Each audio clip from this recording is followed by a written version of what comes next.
to an extent. So now we're going to be jumping here into the draft for game number 2. This is going to be the last game here for these two teams right now to start off the day. Now, Todak going to be on this side here on the left, taking out Ling. They don't want to give that away. 1-1 is banned by Falcon. Okay, so this time around, for game number 2, they've opted to swap sides. So now Todak has the first pick. Now this is going to be quite interesting, whether or not they will be prioritizing heroes like they did before. But now we're going to see the Fanny once again being banned away, but this time by Todak. And now we'll see who will be banned next. Are they going to be banning out the Valentina once again, or will they be banning out just the Akai from the get-go?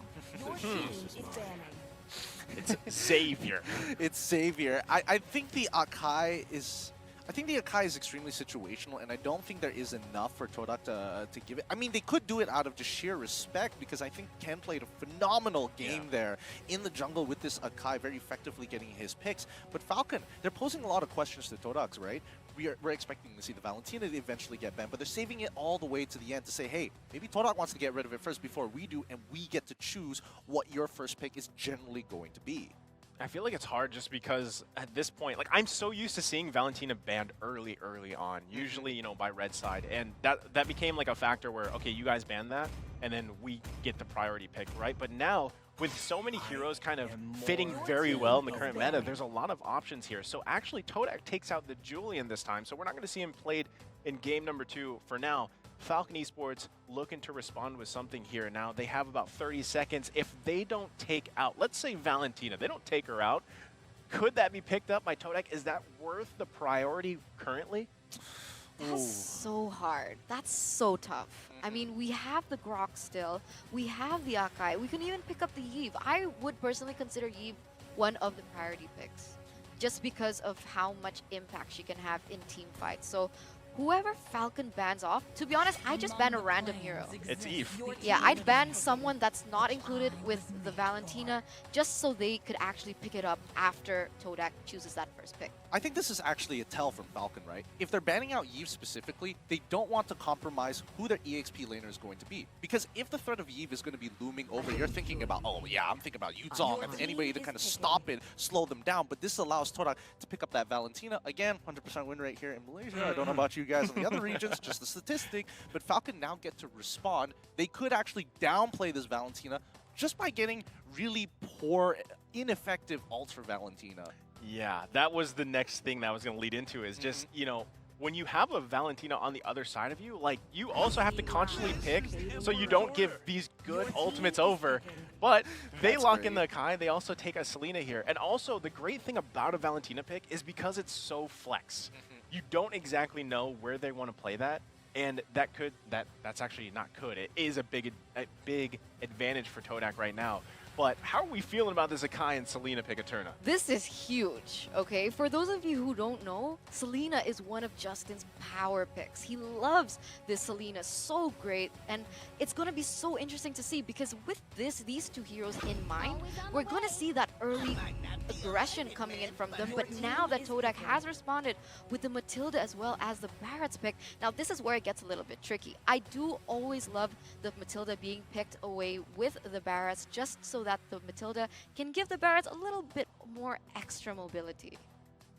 Anybody else getting the odd feeling that this Valentina might not go into the role we expect it to go? I'm feeling like this is definitely leaning more towards either EXP and gold rather than traditional mid. Jungle, guys. Come on. I don't know about jungle. Let's take a page out of Aura Fire from Indonesia and, you know, try it out in jungle. If anybody is going to throw that into the jungle, I would say my top pick would be Todak. Really? On the list, yes. That's how Other than Aura spicy Fire. they can be. That's definitely, that's how crazy that they can go, and they're willing to do it at some of the most crucial times. It's scary and it's very annoying. But I just feel like in this situation, right, we could say Barrett's for jungle, right? But Valentina going in the side lane, I mean, we've seen, I guess, the track record of Valentina being, like you said, it's got a high win rate. So I feel like that's one of the advantages, right? You can play it pretty much anywhere and have it work for your team. So having the Matilda, having the Barretts here, very solid options, especially, you know, paired that circling eagle, and being able to help people escape with the guiding wind is huge. That's huge. All the entire portion of the game a Matilda played to the level of what people are probably used to watching from, you know, Blacklist out there. And there's teams that are now playing Matilda to that level. So this is something that people really have to watch out for. And Falcon having this Esmeralda here too, I feel like it's if it's going against a Valentina, I don't know how that's going to pair up for her. It's not going to pair up too well, but the moment we do see Esmeralda make it into that, you know, full item build, that's when she's going to completely outscale her. And it's like, oh, you can do as much damage as you want. You can CC me all you want. I literally can outsustain everything you have to throw at me. Considering that your first 3 picks, Matilda isn't really going to do that much. Yeah. Barats, that's another thing that's not really going to do too much, especially considering that that Esmeralda will have the movement speed to actually outmaneuver him. But more importantly, Falcon is prioritizing. Get rid of the Dairoth, get rid of the Claude, make sure we get rid of the terrible matchups, and now we have a guaranteed way of, if we fail in the early game, late game is ours. This is interesting. The carry being picked up for the side of Falcon. Okay, so I do understand a bit why they chose that, but compared to other heroes that you can place into that gold lane, is this a viable option? I do understand that she can burst the Barretts down in the later stage of the game, but was this worth it, Gideon? Personally, I don't think so, because if Chiku wants to be really abusive in lane, again, both Brody as well as Popo and Koopa easily will bully this carry out unless carry can get a good light cartwheel in to get the trade, maybe 20% of their HP, and I think it's going to go even, but until I see that happen, it's not going to go well. I'm surprised they didn't go with, you know, picking up the Clint once again, going with that combination, because it worked pretty well for them, but they don't take that. So last pick's going to come out here for the side of Todak. It's going to go ahead and be the Famous and the Popo and Koopa, like you mentioned, which is a good option here for them.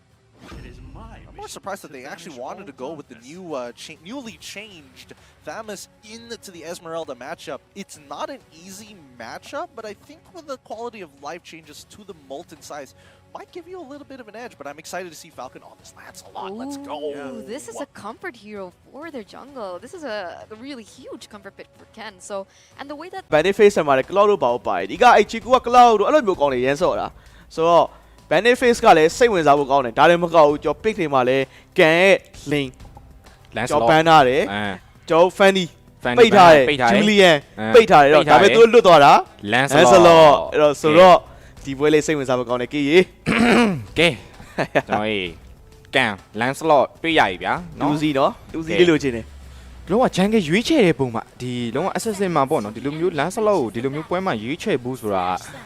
လွယ်တော့မလွယ်ဘူးပေါ့နော်သူရဲ့ dash တွေသူရဲ့ spell တွေကိုမှန်မှန်ကန်ကန်အသုံးချနိုင်မှသာလျှင်ဒါအဆင်ပြေမှာပေါ့နော်အဲ့တော့တစ်ပတ်မှာ Chiku ဒါသူ့နေတဲ့ Popo Koopa ဒီဘက်မှာတော့ Valentina အနေနဲ့တော့မြက်မှာပဲ Meta နဲ့ကွန်ဘူပေါင်းမယ်ပေါ့နော်အဲ့တခုကတော့တော်တော်လေးကျွန်တော်တို့အနေနဲ့သတိထားရမယ်မုံမုံနေနဲ့ဒီဘက်မှာသူ Barret Jungle နဲ့ပဲသွားရဗျအဲ့တော့ overflow style လေးပြန်မြင်ရသလိုပဲပေါ့နော်ဒီဘက်ကတူတက်ဘက်က Tamus တို့ Tamus က Esmeralda ကိုထိမ့်မယ်ဒီ lane မှာဒါ Tamus က early game မှာတာပြီးသားသူ့ရဲ့ခွေတွေပါနေသူထွက်လာရေး spell ရလဲ Vengeance ဆိုတဲ့အတွက်ကြောင့်မလို့ level more flash shot ကဲ trap လေးပြီးကြတယ်မှာသွေးရနေသွားတယ်လို့ရှိရမယ်ကျွန်တော်ဒါပေမဲ့မပေါ်တူးအနေနဲ့ flicker ပေးလိုက်တယ်ဆိုတော့ကျွန်တော်ဒီမှာဆိုရင် minute တော့မပေါ်သေး second ပဲရှိသေးတယ်အဲ့တော့သူ့အနေနဲ့နောက်တဲ့2 minute ဒီ target ထွက်မှာကျွန်တော်ဒီအချိန်မှာ flicker ရမှာ190 second ဟုတ်ပြီနောက်တစ်ခုထပ်ပြီးတော့ပြောချင်တာတားမှုကဘန်းချက်နဲ့စော့နေတဲ့အနေထားမှာဒါပေမဲ့ hero key ပြန်ပြီးတော့ပေးရမှာလားနာလာတော့မေးတယ်တော်နာတာပေါ့အေးပေါ့နော်အဲ့တားမှုဘန်းချက် inferno ပေါ့နော်အဲ့ထပ်ပြောလိုက်မယ်အဲ့တားမှုဘန်းချက် inferno က carry အတွက်ကတော့အရန်လွယ်ကူလာမှာတော့မဟုတ်ဘူးပေါ့နော် carry နောက်ပိုင်း late game တွေပါပြန်ပစ်မယ်ဆိုရင်ပြောတာပါ view ဆိုင်ရမယ် view ဆိုင်ရမှာဟုတ်တယ်ဆိုတော့ဒီပွဲကတော့ carry ကလည်း save လေးတော့ဆော့မယ် carry က electro flash ဆော့တာဒီကျွန်တော်ဒီ update changes တခါတည်းရပါတော့ဒီ carryကျော်ကိုလေးနေကောင်းလာတယ်ဒါတည်းမကောင်း Valia roaming လည်းကောင်းလာတယ် Valia roaming ကထုတ်တာတစ်ဖက်သင်းပေါ်ကြည့်ပြီးဆော့တာပေါ့နော်ဥမာအရင် aggressive ဆော့လာမယ်ကောင်းနေများရင်တော့ Valia နဲ့ကောင်းတာပြထောက်တာရှိတယ်ပေါ့နော်ဆိုတော့ထားပါအဲ့တော့ lane phase မှာ YF ကတော့အပေါ်မှာ 4 main session တဲ့ခါမှာတားမှုဆိုတချင်အဲ့ခွေပဲထိုင်လိမ့်နေပြဿနာတက်နေရearly game မှာတော့နိုင်အောင်ထိန်းမထိန်းနိုင်လို့ကတော့ late game ကတော့မလွယ်ဘူးဆိုတဲ့အနေအထားမျိုးမှာတော့ရှိရဲဒါပေမဲ့ Naomi အကိုင်းထပ်ပြီးတော့ကျွန်တော်ကြည့်ရမှာပြီးတော့ကျွန်တော်ဒီဘက်က Meta ကိုယ်တိုင်ကလည်းဘာတွေပွဲတွေမှာထပ်ပြီးတော့လုံးပြနိုင်အောင်လဲဆိုတော့လည်းထပ်ကြည့်ရမယ်ဒါပေမဲ့ damage ကြီးရှင်မယ်ဆိုရင်တော့ကျွန်တော်တို့အကိုင်းပို့ပြီးတော့သဘောကျတယ်အဓိကသူ့ရဲ့ဒီဖားလေးပေါ်သွားနေအဲ့တော့ရိုက်တာနှစ်ဆလေး damage က body slam လို့ပါတော့ပေါ့နော်မှန်တာပေါ့အဲ့တော့ကောင်းတယ် level 4ကြောက်ရတယ်ပွဲတွေကဒီပွဲတော့နည်းနည်းအေးရနော် ဟုတ်တယ် game 1မှာတော့အမှန်ကန်နေမေးပြီးတော့ဒီ game 2မှာတော့နှစ်သိန်းလုံးနေနဲ့လုံးဝအေးသွားတယ်လို့ကျွန်တော်ပြောလို့ရရပေါ့နော်ဒါပေမဲ့ဒီချိန်မှာ Naomi နဲ့ level 4မရသေး first starter ဟိုဘက်ကိုပြန်ပြီးတော့ပေးလိုက်ရပြီဗျ Lancelot အနေနဲ့အများကြီးဘာမှလုပ်လို့မရ Naomi first blood ပြန်ပြီးတော့ပေးလိုက်ရတာပဲဖြစ်ပါတယ်တောင်းမှုစနေ Vanguard Inferno ကထပ်ပြီးတော့ပေးထားတာဗျနော်လုံးဝ Vanguard Inferno ဆိုကြတယ် damage ကလည်းကျန်းနေဗျအားလီပိုင်ရန်ခက်တယ်ပြီးတော့ဆယ်လီနာမင်းမေ့ကိုဆော့နေတာဆိုဆယ်လီနာနဲ့တော့မင်းမေ့ဘိုင်ဆိုင်မှာသူ့အနေနဲ့ဖန်ရတာလေးနဲ့ခက်တယ်ကြားတယ် level 4ရောက်သွားပြီဆိုတော့ကျွန်တော် silent ပြဿနာတက်သွားနေဒီက we are angry နဲ့ကျွန်တော်ဒီ Bayern နဲ့တော့ stand me ကိုမှသိတယ်အဲ့အချိန်မှာထိုတက်ဘက်ကလည်းလာကမ်းမှာလည်းကြောက်တက်ကတော့ကျွန်တော်တောက်လျှောက်ကိုပဲထောက်ပြီးတော့ဒါ save လေးဆော့နေရကတော့ silent ကိုတွေ့ရမယ်ဗျဆိုင်လန်ကတော့သူတဖြည်းဖြည်းနဲ့ပေါ့နော်သူရဲ့နာမည်နဲ့လိုက်အောင်အားလီ game မှာတော့အငြိမ်လေးတွေပဲဆော့ပြီးတော့ပဲနောက်ပိုင်း minute တွေမှာမှဒါ Justin ပုံဖော်ပေးတဲ့နောက်မှာသူ့ရဲ့ damage တွေအများဆုံးသူပြန်ပြီးတော့ပေးနိုင်ခဲ့တယ်အဲ့အတွက်ကြောင့်မလို့သူ့ကိုအချိန်တစ်ခုတော့ကျွန်တော်တို့ပေးရအောင်ပဲဗျသူအချိန်တစ်ခုပေးထားတဲ့အချိန်မှာကျန်တဲ့4ယောက်အနေနဲ့ဘာကြီးထပ်ပြီးတော့အများကြီးအလုပ်တွေလုပ်ပြနိုင်မလဲဆိုတော့ထပ်ပြီးတော့ကြည့်ရမယ်ဟောပလိန်ကိုလာချတာအားလီပိုင်းဘာလို့ဆိုတော့ဒီ Lancelot အားလီပိုင်း ANF တာလို့ပြ Malefic ဆိုတဲ့ sorry ပါမှာမဟုတ်အဲ့တော့ပြန်ကြည့်ရအောင်ပဲမမိုမောသွား buff ကိုသွားနှောက်ရုံပဲဆိုတော့နှောက်ရုံပဲရတော့မရသွားဘူးဗျနော်Rubber Bluebird ကတော့ဒီဘက်ကကန်ပဲဒါအကောင်းဆုံးပြန်တော့ယူထားပါသေးတယ်ဒါပေမဲ့အပေါ်မှာဆိုရင်တော့ level နည်းနည်းလေးတော့ကွာတော့ကွာနေတယ်ဒါပေမဲ့မကွာတော့ဘူးပေါ့နော်ခုတော့နည်းငယ်လေးပါအနည်းငယ်လေးပါအရင်ကြီးပြောကြတော့မရှိဘူးပေါ့နော်ဒါပေမဲ့ဒီဘက်မှာValentina အနေနဲ့တော့အကိုင်းရဲ့ဒါ heavy space နေပါလိသူပြန်ပြီးယူထားပါတော့ကြောက်ရတယ်နော်ကြောက်ရတယ်အေးအဲ့ဒါကြီးအိုးရှောင်းသွားသေးတယ်နော်လုံးဝ immune ပြသွားပါသေးရဲ့နော်ကန်အနေနဲ့ကန် Lancelot ကိုတော့ဖမ်းဖို့တော့ကတော့မလွယ်ဘူးဗျဟုတ်ပြီအပေါ်မှာ YF ကပလိန်ကိုတားမှုဆိုထိုင်ဖြဲချက်ပဲကောင်းနေအဲ့ဒါကြီးဂန်ဂိမ်းမှာတော့ Valentina heavy spin မရှိဘူးကျွန်တော်ဒီ ultimate skill ခူးတာလည်းမှာကျွန်တော်အချိန်မကောင်း heavy spin လေတော့လေတာလေနိုင်မယ်လေကေးအနေနဲ့ဘာမှတော့ရရှိခဲ့ခြင်းတော့မရှိခဲ့ဘူးကန်အနေနဲ့လည်း dash အကုန်သုံးပြီးတော့နောက်ကိုတော့ဆုတ်သွားခဲ့ပြီပဲနော်ဟိုဘက်ကတော့အရန်ကြီးဝင်လုံးတဲ့အနေထားမှာ we are angry ဖူဖူပါ media ဆိုင်ကြီးနဲ့ဟိုဘက်ထိပ်ဒီပါလိုက်သွားတဲ့နောက်မှာအကိုင်းကတော့ပြန်ပြီးတော့ပေးလိုက်ရရဲ့ဗျအဲ့ဒါမှာ Karine နဲ့ပြန်ပစ်ဖို့အတွက်ကြိုးစားရဲဆိုပြီးပဲသူ့မှာ blink ကလည်းတူတယ်ဟိုဘက်ကလည်း၄အောင်လုံး backup ကရှိရဲဆိုတော့ကြာဘာမှလုပ်လို့မရအောင် arrow တစ်ချောင်းထပ်တော့မိထားပေးကြမှာ Selina ဝင်တော့ကုတ်သွားခဲ့တယ်ဆိုပြီးအနေထားတို့ကူမှာတော့ပိုပိုကူပါပြန်တော့ပေးလိုက်ရပြီအဲ့ဒီ arrow တစ်ချောင်းမှာထပ်လှုပ်အောင်မလားထပ်ကြည့်ရအောင်မယ်နော်ဒီဘက်မှာ Lancelot ကလည်းပါ Rubber Bluebird တွေပါ Bluebird စားပြီးတော့ပြန်လာပြီးဆိုတော့ဒီ Turtle တော့ကျွန်တော်တို့ဒီဘက်ကကန်အနေနဲ့ပြန်ရဖို့တော့ကတော့တော်တော်လေးကြာခိုင်တော့များတယ်နောက်တဲ့ arrow တစ်ချောင်းထပ်ပြီးတော့ထိန်းထားပေးကြမှာကန် Turtle ပါထပ်ပြီးတော့ရရှိခဲ့ပါသေးတယ်အဲ့ဒါမှာ flame shot ပါတော့ကျွန်တော်တို့လွဲထားပြီးတယ် Lancelot damage တွေကြားထဲမှာ Jungle တကောင်ထပ်ပြီးတော့ရရှိခဲ့ပြီဗျဘယ်ကိုပြေးချင်တာလဲမဲတီတာစီပြေးချင်တာမရဘူးချက်ချင်းအေးစေးဖြတ်သွားတယ်ဒါပေမဲ့တစ်ဖက်မှာလည်းဒီ off lane မှာ 4 base က lane face က pushing ဆိုတော့ဒီ Tamos ကပြန်ပြီးဖတ်သွားနေတယ် goal lane မှာပြန်ပြီးတာတယ်အမအောက်မှာချင်းမကောင်း heavy spin လေးပြတ်ကတ်ထားတာချီကူဘာမှတော့မလုပ်လိုက်ရဘူးဗျာထွက်လာခြင်းကိုပြန်ပြီးတော့ကျွန်တော်ပေးလိုက်ရတာပါအဲ့တော့မှကန်ဒီ silent အတွက်ကတော့တကယ်ကိုကောင်းသွားခဲ့တယ်လို့ကျွန်တော်တို့ပြောရမယ်ဗျဘာလို့လဲဆိုတော့ဒီ goal lane မှာပေါ့နော်ကျွန်တော်တို့ဒါသူနဲ့ရှင်ချမဲ့ match man နှစ်ခါလောက်တိသူရှော့သွားတယ်ပြီးတော့သူကိုယ်တိုင်လည်း goal ရှိအများကြီးပြန်ရလိုက်တယ်ဆိုတော့ကြတော့ဒါပေမဲ့ပြန်ပေးလိုက်ရတယ် rubber တွေပေါ့နော် rubber ကလုံးဝတခြားချန်ငယ်တွေမှာအသေးကြီး fan အမ star 4နည်းနည်းလေးမောင်းထုတ်ထားမယ်ဒါပေမဲ့လာကမ်းမှာဘယ်နှစ်ယောက်လဲarrow လာတော့ arrow ကွက်တိဟောမင်းဘယ်ပြေးမှလဲနောက်မှာကန်မှာထပ်လိုက်လာတယ်၃កောင်တစ်កောင်ဘယ်ပြေးမှလဲဒါပေမဲ့သူ့ရဲ့ inferno ကတကယ်ကိုကောင်းနေတယ်ဗျတကယ်ကိုကောင်းတဲ့ inferno တွေဂျားထဲမှာ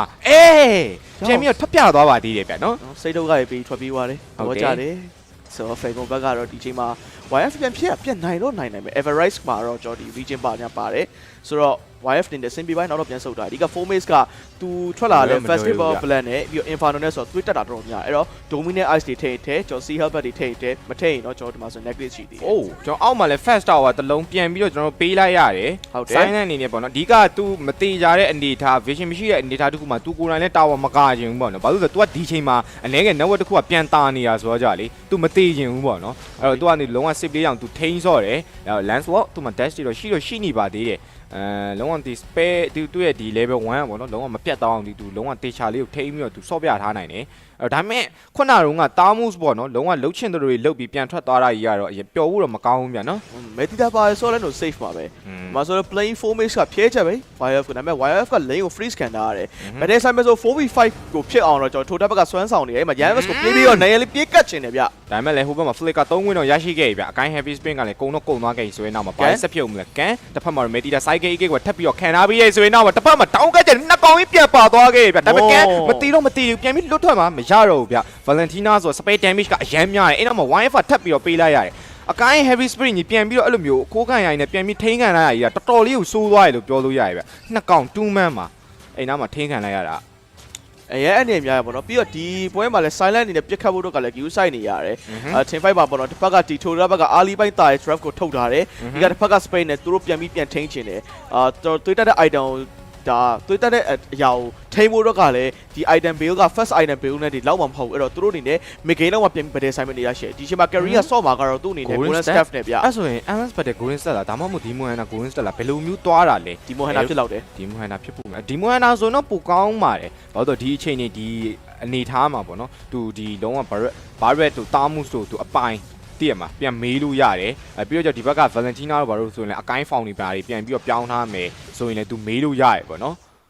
ဆိုတော့အေးဆေးပါပဲဒီချိန်မှာ Todak ဘက်က early ပိုင်းတာတယ်ဆိုတော့သူတို့အနေနဲ့ဒါ slow bowling type ဆိုတဲ့ပုံစံမျိုးကို strategy ချပြီးဆော့နေတာအဲ့ဒီမှာ can အနေများတော့နောက်တော့ပြန်ဆုတ်ထားရမယ်တစ်ဖက်ကဖဲမှာအဲ့မှာ arrow လေးတစ်ချက်မှာ face အကုန်ဝိုင်းဖြစ်ဘယ်နှကောင်းတော့လဲ၄ကောင်တော့တော်များတယ်ကျွန်တော်တို့တွေဟုတ်ချက်ပဲပမာဏတွေပေါ့နော်တမ်းမိများရဲ့ပမာဏတွေကိုကျွန်တော်ထုပြသွားခဲ့ရပြ။ကဲဒါပေမဲ့ blue back ကတော့ဟိုဘယ်လိုပြောရမလဲပြန်စားဖို့တော့ကအရန်တော့လွယ်တော့မလွယ်ဘူးပေါ့နော်ဒါပေမဲ့ဝင်တော့ဝင်ချင်းနေသေးတယ်ကြီးနေသေးတယ် distribution ဒါပေမဲ့လည်းမရတော့ဘူးဗျာနော်နောက်ဆုံးတော့ကဲအဲ့တော့ဘာရော့ကအကောင်ကြီးနေတယ်ဒါပေမဲ့ဟိုမှာ arrow line ပြစ်တယ်ဆိုရင်ပူကူပါဟိုဘက်ကခွေးလေးပဲမှန်တယ်ဆိုတော့ဘာမှဆက်လုပ်လို့မရဘူးအဲ့တော့ဘတ်တယ်ကတော့ sign တော့ sign ကျင်တယ်ဒါပေမဲ့လေသူတို့ဘက်မှာ damage မလောက်အရန်မလောက်သေးဘူးဆိုတာလေသူတို့သိရပေါ့နော်ဒီ combo တစ်ခုတော့ရှိရဗျ Todak ဘက်ကဘာလဲဆိုတော့သူတို့ဒီရမ်မက်ဆက်ဒီမယ်တီတာ cycling eagle နဲ့ခေါ်သွားကြမှာအမ Godzilla ပြန်ကြီးဝင်လာအဆင်မပြေဘူးအေးအဲ့တော့ကွက်လည်းကြောက်ရသေးတယ်ဟုတ်တယ်Godzilla ကြီးပြန်လာရင်တော့ဟုတ်တယ် Godzilla ကြီးလေးပေါ်မှာပြန်လာရင်တော့အဲ့ဒါရတော်တော်ဆိုးတယ်ပေါ့နော်အဲ့ကြားထဲမှာကျွန်တော်တို့ဒီ Valentina တည်းမှာအကိုင်းဖောင်လေးပြန်ပြောင်းထိုင်းတယ်အဲ့ဒါကြီးပါလာရင်လေလေးပေါ်မှာပန်နာကြီးပါလာတယ်ဆိုရင်လည်းအဆင်မပြေဘူးပေါ့နော်ကိုလည်းခုနလေးစဉ်းစားမိရပါတော့အဲ့မှာကျွန်တော်ကန်တော့ပြန်ဆုတ်ထားရပါတော့တကယ်ခေါ်ချင်တာအဲ့လိုမျိုးပုံစံမျိုးဆော့ချင်တယ်ဒီ Todak ဘက်ကဟုတ်ပြီတစ်ဖက်မှာအကိုင်းနေ heavy speed နဲ့ထိန်းထားပြီးတာ barret ပြ barret နေတဲ့ damage တော်တော်များများတော့ခံလိုက်ရတယ်ဒါပေမဲ့သူ့မှာဘာမှမဖြစ်သွားခဲ့ဘူးမဲတီတာပြန်ပြီးတော့ကဲသွားပြီးခဲ့တာဗျအဲ့ဒါမှာ aspirator နဲ့ spray တွေအများကြီးခံနေရင်းနဲ့ပဲသူ့မှာပြန်ပြီးတော့ပေးရတော့မှလားဆိုတော့ပြန်တော့ပြီးတော့ပေးလိုက်ရတယ်ဒါပေမဲ့တစ်ဖက်မှာ Valentina လေးတော့ပြန်ရခဲ့တယ်တာမူ Vanya Inferno တို့ပြန်ပြီးတော့ပေးထားပြီးတယ်ဒါပေမဲ့မြန်မာတင်း team fight ကိုနေနေတော့ဆက်ပြီး battle ကတော့မဖြစ်တော့ဘူးဗျဘာလို့လဲသူတို့ဘက်မှာ spray ကလည်းမရှိတော့ဘူး light ချဖို့တော့ damage ကလည်းမလောက်သေးဘူးဆိုတဲ့အနေထားမှာပေါ့နော်ဘာမှဆက်တော့မလုပ်တော့ဘူးအဲ့တော့ tower ရောပြန်ပြီးတော့ပေးလိုက်ရအပေါ်ရဲ့ second တွေ make second တွေ second လုံးတော်တော်များများပေးလိုက်ရဗျနောက်ဆုံး mega 3လေးပဲကျန်တော့တယ်မြန်မာတင်းနေနေကမြန်မာတင်းဒီ web aggressive အရင်ဆော့လို့မရဘူးဒီကတစ်ဖက်က Valentina ပါတယ်သူတို့တွေ Naomi နဲ့အခန်းကိုယုံကြည်ပြီးထုတ်လိုက်တယ်ဒီက expert ခိုးခံမှာသိပြီမဲ့လေသူတို့ view site ဆော့မှာပြီးတော့ထပ်ထုတ်တာလည်းဒီ Medita ဆိုခုနပြောလို့လေအဲ Medita cycling eagle နောက်မှာလိုက်လာမဲ့ဒီကောင်က Valentina လားမိုလားအဲ့နှစ်ခုလည်းကြောက်ရတယ် 4 maze လည်းလိုက်လာကောင်းတယ်အဲ့လေးရှိ4 maze ကသူ့အနေနဲ့ကသွားမယ်ဆိုရင်တော့ဒါ Inferno ဘာနဲ့အရင်မေးပြီးတော့ spare တောင်းလိုက်လို့ရတယ်ပြီးမှနောက်က Valentina တွားနေသူကျန်နေသူတွေ spare တွေကြည့်ပေါ့နော်ဘသူရဲ့ spare ယူရမလဲဒါမှမဟုတ် carry လားcarry ကလည်းအဓိက carry ပြစ်မှာကြောက်လို့တေချာလိုက်ပြီးထိန်းနေတာခုနကပွဲတော့အဲ့လိုပဲလေသူဆော့သွားတာဘန်လိုင်းပေါက်ဝိုင်းကိစ္စဖြစ်နေအခုတော့ play ကိုတောင်းပြီးဘိုင်းနဲ့ပြေးတယ်မထီပါဘူးမရဘူးအဲ့တော့မှပိုကူပါ we are angry ကြောင့်မလို့တော့အကိုင်းနေနဲ့သူ့ရဲ့ heavy spin ကိုတော့3လိုက်ရပြီဗျအဲ့ချိန်မှာတစ်ဖက်ကမွန်းကလည်းသူ့ရဲ့အကိုင်းheavy spin ကိုပြန်တော့ယူထားပေးရပေါ့နော်အဲ့တော့ law တော့ရိုက်ပြီဗျဟိုကဘာလို့လဲ spare တွေပါလေကုန်ရသွားတယ်သူတို့သိရပေါ့နော် law တော့ရိုက်ပြီလောရိုက်နေပြီဆိုရင်အနေထားမှာလောနာမှာ 5vs5 လေးကတော့တကယ်ဦးလာတဲ့ battle တစ်ခုကိုကျွန်တော်တို့စိုင်တော့မယ်ဆိုရင်အနေထားမျိုးတော့ဖြစ်နေခဲ့ပြီပေါ့နော်ကဲအဲ့တော့ကြည့်ရမယ်မောက flicker ရှိ heavy spin နဲ့ flicker နဲ့တွဲဖက်မှာအရန်ကြောက်နေတာဟုတ်တယ်သူခြုံထဲမှာသူ့ရဲ့ position လေးကအရန်ကိုကောင်းနေရဲ့ဗျညာထီရဲ့ဘာလို့ဆက်လုပ်လို့မရဘူးရန်ကိုကောင်းနေတယ်ဟိုဘက်ကလည်းလို့ပြီးတော့ယူနေခဲ့ဆိုရင်တော့မကဲသွားပြီ Valentina ရဲ့လုံးဝ heavy spin နေကြားထဲမှာ career ပြန်ပြီးတော့ပေးလိုက်ရအဲ့မှာ lance ရဲ့တစ်ဖက်မှာတော့ကျွန်တော်တို့ကူပေါက်တော့ပြန်တော့ရပါသေးရဲ့အဲ့ဒါမှာအကိုင်းနေနေတော့ဒီ barret ရော Valentina ဆိုဘလုံးဝပြန်လှုပ်ဖို့တော့ကတော့အဆင်မပြေဘူးဒါပေမဲ့တစ်ဖက်မှာ Esmeralda နှစ်ကောင်တော့ပြန်ပြီးတော့ထိန်းထားပြီးတယ် Selena ပြန်တော့ရောက်လာခဲ့ပြီဆိုတော့တစ်ချက်လေးပဲကုန်းလိုက်ယုံလေးပဲ importer လေးတော့ပြုတ်သွားခဲ့ရပြန်အထားမှာတော့ Hiroki ကထိတ်ရမလားရမရောက်တစ်ဖက်မှာတစ်ဖက်မှာရှိနေသေးတယ်သူကလုံးဝ execution ထပ်ပြီးတော့ထိုးထားပြီး dash နဲ့ထပ်ပြီးတော့လိုက်ထားပြီးကြမှာ damage အပိုင်ပေးတော့ Hiroki ကရပြီဗျတကောင်ရလိုက်ပြီနောက်တစ်ကောင်မှာထပ်ပြီးတော့ဖြုတ်ဖို့တော့ပဲသူကြံတော့တယ်အဲ့တော့မှ physical တောင်းချပေးချက်တွေကြားထဲမှာကျွန်တော်တို့ barret နေနေတော့ဘာမှတော့မဖြစ်သေးဘူးဗျတော်တော်တော့မာနေသေးရပေါ့နော်တစ်ဖက်မှာလည်းဒါ Naomi နဲ့ဘာမှမဖြစ်ခဲ့ဘူး battle မှာ Naomi ကဒီယူနာ welcome နဲ့ငုံကန်ထားတာငုံကန်ထားရုံနဲ့မကောက်ဘူးတောက်လျှောက်သူအချိန်ဆွဲပေးသွားတာနောက်ထပ်ပတ်တဲ့တစ်ခုဒီမှာဘာလုပ်လဲထိုးတက်ဘက်ကလော့ယူနာ Naomi ရဲ့သူ့မှာ heavy spin ရှိတယ်ပြန်ဆောက်လို့ရတယ်ဒိုးတော်ညာလည်းပဲမောမှာလည်းသူ့ရဲ့ဒီ ultimate skill ခိုးဖို့တခါလည်း ready ပဲဒီကဘတ်တရီရပြီလုံးဝဘတ်တရီကခုနဘတ်တရီဆိုသူတစ်ဖက်ကိုတစ်ဖက်သူလုံးဝအများကြီးကွဲသွားရလို့ကျွန်တော်ပြောလို့ရတယ်ပေါ့နော်ဒါပေမဲ့အဲ့ဂျားရဲ့မကောင်းသွားတာလည်း Naomi ဗျာနော်သူလုံးဝသူမုံနာနေရောဗာရောသူခံထားတဲ့ဂျားရဲ့မှာသူတေသွားပြီလို့ကျွန်တော်ထင်ခဲ့တယ်အားကြောင့်ဆက်မပြောတော့ပါဒါပေမဲ့ तू မသေးခဲ့ဘူးဗျာနော်အဲ့ချိန်မှာ 4 mates ကအပေါ်မှာ lane face က position ဆိုတော့ဒီမှာလို့မြန်မြန်ဆန်ဆန် loss ယူ Falcon ဘက်ကလုံးဝ decision ချမှာမဟုတ် 4 mates က lane face ကိုဆက်ပြီး pushing လုပ်နေပြီဆိုရင်ထိုတာဘက်က mega တသိန်းထိုက်ပြီးရသွားနိုင်တယ်ဆိုတော့ဒီမှာဆိုရင်စပြီးတော့ပဲ Falcon ဘက်က pressure ပြီးနေရတော့အမှန်ပဲဒီမှာလ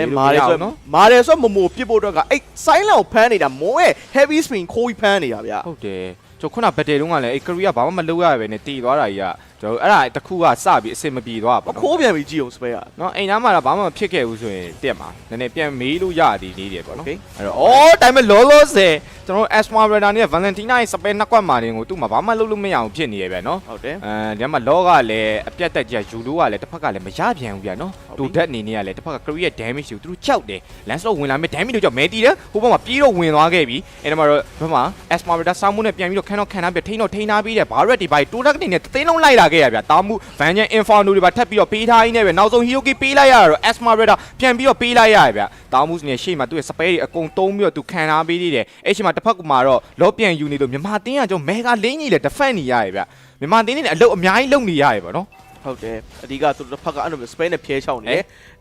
ေဒါဗတယ်လေးဆိုင်ခါကြီးမှာကျွန်တော် pass လေးတစ်ခုဖြစ်သွားခဲ့ဆိုတော့ခဏလေးစောင့်ကြည့်အောင်မယ်လောကလည်းသူရဲ့တဝက်ကျော်တော့ကြာနေပြီဒီအချိန်မှာ Falcon ဘက်ကလောမရဘူးဆိုအရင်အနေများအဓိကအဲ့ဒီ Valentina က heavy spin ခိုးပြီးဒါတောက်လျှောက်နိုင်ရကတ်ထားတာပြဿနာတက်နေရယ်ဆိုတော့ Falcon ဘက်ကဒီအချိန်မှာ pressure ပြီးနေပြီပြီးတော့သူတို့ဘက်က teammate မှာလည်း YF ကမရှိဘူး5 vs 4လောယူကိုယူရမယ် Falcon သူတို့အနေနဲ့ဒါအသေးခံယူမယ်ဆိုရင်လည်းဘာဖြစ်သွားနိုင်လဲဆိုတော့ high ground တက်တဲ့အခါမှာ mega တလိမ့်ပေးကိုပေးရမယ့်နေတာရှိမယ်ပြန် defend မှုတော့ကလည်းဒီချိန်မှာ carry pick ကကောင်းတော့ကောင်းခဲ့ပြီမယ်လေအဲ့ carry ကိုထိန်းနေတဲ့အကောင်လေးရှိရတဲ့အတွက်ကဖိအားခတ်နေရ Naomi သူ flick က heavy spin တေချာကတ်နိုင်မယ်3កောင်2កောင်တေချာထိန်းနိုင်ခဲ့မယ်ဆိုဗတယ်ပြန်ပြောင်းလဲသွားနိုင်မယ်လို့တော့ထင်တာဗျโอเคပြီကျွန်တော်တို့နောက်ထပ်တိသွားတဲ့အရာတစ်ခုကဘာလဲဆိုတော့ကျွန်တော်တို့ဘက်မှာတကယ် main နေအဲ့လိုမျိုး main spare တွေအများကြီးယူလာမယ်ဆိုရင်ကျွန်တော်တို့ Valentina ကိုကြိုပြီးတော့ပိတ်ထားဘူးပဲပေါ့နော်အဲ့တော့ဒီပွဲပထမ game 1မှာဆိုရင်ကျွန်တော်တို့တီးလိုက်တယ်ဒီ Ruby Julian အဲ့လိုမျိုးချုပ်တဲ့ကောင်တွေကိုကျွန်တော်တို့ကိုမပေးသင့်ဘူးဆိုတဲ့အချက်တစ်ချက်ကိုကျွန်တော်တို့တီးလိုက်တယ်ပြီးတော့ဒုတိယဒီ game 2မှာကျွန်တော်တို့ဘာကိုထပ်ပြီးတော့တီးလိုက်ရလဲဆိုတော့ကျွန်တော်တို့ဘက်က spare အကြီးစားကြီးတွေကိုတင်ဘက်ကကိုထုတ်မယ်ဆိုရင် Valentina ကိုတခါတည်းပဲဒါ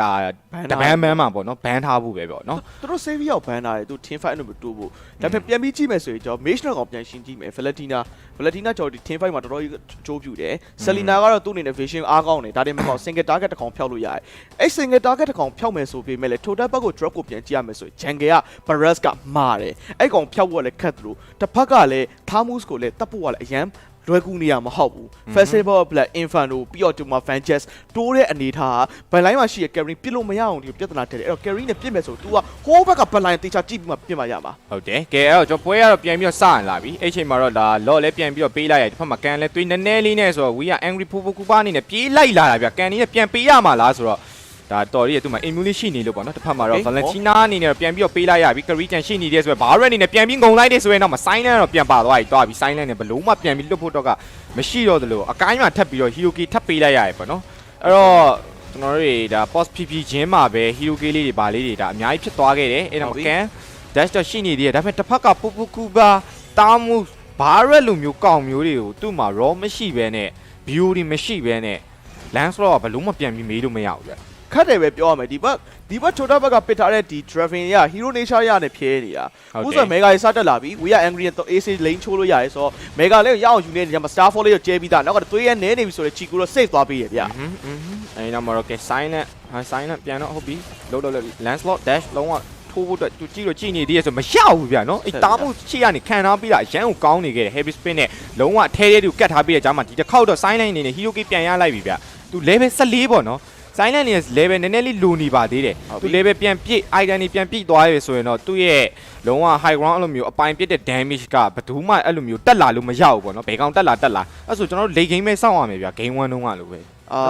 ရဲလိန်ကင်းဖြစ်သွားမယ်ဆိုရင်ပြဿနာတက်သွားနိုင်တာလေးရှိတယ်ဒီက low battle ပဲ focus ရမယ်ဆိုတော့အဲ့ low battle နာမှာဖြစ်မဲ့ဒီခြုံနေပါညာတွေ mid နဲ့ဒီပေါ့တို့ EXP lane ရဲ့ဟာကိုပြန်ကြည့်ရရင်ပဲတော့ကတော့မှာဘာဖြစ်လဲဆိုတော့ဒီမှာလဲဒါအခိုင်းနဲ့ဖမ်းထားမယ်တကောင်တေချာ single target အိမ်မယ်တကောင်ပြန်ကယ်နေရလဲ medita တယောက်လုံးရှိနေတာသူတို့ဘက်က save ထားလဲကြောပြန်ကြည့်ပေးတယ် team 5 aggressive ဆန်ဖို့ကိုလည်းသူတို့တေချာတွေးထားပြီးသားteam fight မှာဘလို့တစ်ဖက်အသင်းက main ကောင်ဘလို့ target ထားပြီးတော့အိမ်ရမယ်ဆိုတာကလည်း total ဘက်က map ကို control ပြီးစော့နေတာဆိုတော့ Falcon ဘက်ကပြဿနာတက်နေတာအဲ့ silent ကသူ့ carry ပြစ်လို့မရဘူးဖြစ်တယ်ပြီးတော့ကန်အရင်တိုးလို့မရဘူးဒါပေမဲ့ EM ကန်သွားတဲ့ item build ကိုပြန်ကြည့်ရမယ်ဆိုရင်သူ့အနေနဲ့ကလည်းကျွန်တော်ဒီတိုးလို့ခတ်လို့အရင်မရဘူးဆိုတော့ပြောလို့ရမယ်ဗျလောလောဆယ်တော့ဒီ Asmarada လေးတော့တဖြည်းတော့မာတယ်ဒါပေမဲ့ Asmarada မာလာတယ်ဆိုပေမဲ့သူဘာမှပြန်လုပ်လို့မရလဲဆိုတော့ကြတော့ဒီကတားမှုတွေပါတယ်ပေါ့နော်ဟိုဘက်က level အရင်များသွားတာရောပြီးတော့ဒီ Valentina တို့ဘာလို့ပါလာတာရောဆိုတဲ့အတွက်ကြောင့်မလို့ပေါ့နော် Asmarada နေနဲ့ဘာမှလုပ်လို့မရတာဒါနဲ့ကန်လန်ဆလော့တန်ပေးနေရလားအေးအဲ့ကြောင့်မကြည့်နဲ့ကိုခုနက helmet ဒီပိုင်းနဲ့တွေ့နေလို့ဟုတ်ရဲ့လားပြန်စင်းစားနေ error များတက်နေတာမဟုတ်ဘူးတကယ်တန်ပြီး build နေ lance slot ပုံမှန်သူ့ရဲ့ HP micro အဲ့လောက်မဟုတ်ဘူးoh my god တမျိုးပါသူ့ရဲ့ first item ဘာမှကနေရစားကို helmet ဒီထည့်လိုက်ကနေရစားကိုသတိတော့ထားမိတယ်အော်ဒီဘဲကဟိုနော်ကိုထင်လိုက်တာတော့နည်းနည်းလေးအဲ့လိုမျိုး error လေးဖြစ်လို့မို့သူတို့ရဲ့ item ပြမှားနေရလို့ထင်တာပေါ့နော်ဒါပေမဲ့တေချာကြည့်လိုက်မှ helmet ဒီပိုင်းနဲ့ဆိုတော့ဆိုတော့ဒါကန်ကတော့သူ့ရဲ့ lance slot ဘယ်လိုပြောရမလဲ passive ကိုအဓိကထား spec casting နဲ့ပဲဆော့မယ်ပုံစံမျိုးရှိနေတယ်ဒီကဘာလို့အဲ့လိုမျိုးဘာလို့ဆော့လို့မရမှာဟုတ်တယ်မဆော့လို့ရတာပဲပေါ့ဘာလို့လဲဆိုတော့ HP အများကြီးဟွာလုပ်မယ် damage output လေးတစ်ခုနှစ်ခုလောက်ရှိမယ်ဘာလို့လဲဆိုတော့ကျွန်တော်တို့ဒီ mid တန်းနေပါဒီ mid မှာဆိုရင်လည်းဗျအကိုင်းကြံခဲ့လို့ဘာလို့ဆော့ရင်လဲတချို့ဆိုတက်မှာအဲ့လိုမျိုး physical item တွေထည့်ချင်မှထည့်ရလေဒီမှာကိုလိုချင်တဲ့ item တွေကိုသွားတာများတယ်ဆိုတော့သူကနဲ့သူကစားကွက်ပုံနဲ့သူကနဲ့သူဆော့တဲ့ပုံနဲ့ဒါအဆင်ပြေနေရင်တော့ဒါရတယ်ပေါ့နော်အခုပြန်ကြည့်လို့ရပြီ Falcon ဘက်ကအဲ့လို4 protect 1ပြန်ဆော့လို့ရတယ်ဘယ်သူ carry ကိုပြန်ကာလို့ရတယ်ဟုတ်ပြီ carry တော့6ပြစ်ခွဲခိုင်းလို့ရတယ်ကျန်တဲ့သူတန်ကြီးအချက်မှာကျွန်တော်ပါလာပြီဆိုပြီးမဲ့လာလို့ကမရသေးဘူးဗျဟိုဘက်ကစပဲကြီးပြန်ပြီးကောင်းနေတယ်ဒါပေမဲ့တားမှုချက် Inferno လေးကိုတော့ကျွန်တော်တို့ပြန်ရလိုက်တယ်ဗျဒီ low battle နားမှာတော့ enemy ရဲ့ spare တော်တော်များများဟိုမြန်မာတင်းကြီးနဲ့ပြန်ရလိုက်ပါတယ်အဲ့မဲ့လေကျွန်တော်တို့ဘက်မှာတကယ်အကြီးသား spare တခုကတော့ရှိမနေခဲ့ဘူးပြီးသွားပြီဆက်ပြီးတော့ဖြစ်သွားဦးမလဲ carry အပိုင်းတော့ပြန်ပြီးတော့ပြစ်တော့ပြစ်နေအပိုင်းနေပြစ်နေတာနောက်ကပြစ်နေ arrow ချောင်းမှာထပ်ပြီးတော့မိနေတယ် silent ထပ်ပြီးတော့ပြစ်ဖို့တော့ကြိုးစားရတဲ့ဂျိုင်းမှာဘာရက်တကောင်ဒီတစ်ခေါက်တော့ပြတ်သွားခဲ့ရပဲဖြစ်ပါတယ် carry ရဲ့ပြစ်ချက်တွေဂျိုင်းမှာအဲ့ဒါမှာမွန်းနေတယ်ဟိုဘက်မှာ media cycle ကြီးတော့ carry ဒီကိုနှစ်ကောင်လုံးပြေးလုံးလာတာဒါပေမဲ့ carry ကဘာမှဖြစ်ဘူးဗျအပိုင်းနေပြန်ပြီးတော့ပြေးပြနေတာပါ Naomi Hurricane ခုမှာတော့ Hurricane spin နဲ့ပြီးတော့ပြေးထွက်သွားတယ်ဆိုတော့အနေထားမှာတော့ကျွန်တော်ဒါဘာပြော Selena ကိုပေးလိုက်ရမယ်ကြံခဲ့သူတယောက်ရှိတယ်ကန်ဒါပေမဲ့တေတော့တေသွားမယ် immortal ကျသွားပြီထွက်ပြေးဖို့တက်ကလည်းအချိန်မမီတော့ဘူးဆိုတော့ဒီ lot တစ်ခုရနေပဲကျင်းလို့ရမယ်ဒါပေမဲ့ Todak ဘက်က wave found နေဘာညာရှိရင်တော့ပြန်ပြီးတိုးတက်လို့ရမယ်ဒါပေမဲ့ Naomi မှာ heavy spin ပြန်ပြီးကူတော့ပြန်လေလာမယ်ဆိုရင်တို့ဒီ Todak ဘက်ကဒါ high ground တက်လို့မရဘူးဆိုတာအမှန်ပဲဗျခုနကတော့ကျွန်တော်ဘက်ကဒီ damage ပေးနိုင်မဲ့ max mind ကြီးပေါ့နော်နှစ်ကောင်လုံးတော့ပြေးလာခဲ့တယ်ဒါပေမဲ့မြန်မာကလည်းအကောင်းဆုံး8 max mind ကိုပြန်ပြီးကာရင်းနဲ့ပြန်တော့ချထားပြီးတယ်မဲ့ Valentina ပါနေတာကြီးမရှောက်ဘူးသူ genius ဝင်နေပါပြီထည့်ထားတယ် damage ကရမ်းကောင်းတယ်သွားပြီးနောက်တော့ Naomi ပါထပ်ပြီးတော့ပေးလိုက်ရရဆိုတော့ YF ပြန်ပြီး star mode နဲ့ဒါကာဖို့တဲ့ကြိုးစားရဆိုမဲ့ဒီ game ကတော့မရတော့ဘူးဗျဟုတ် We are Falcon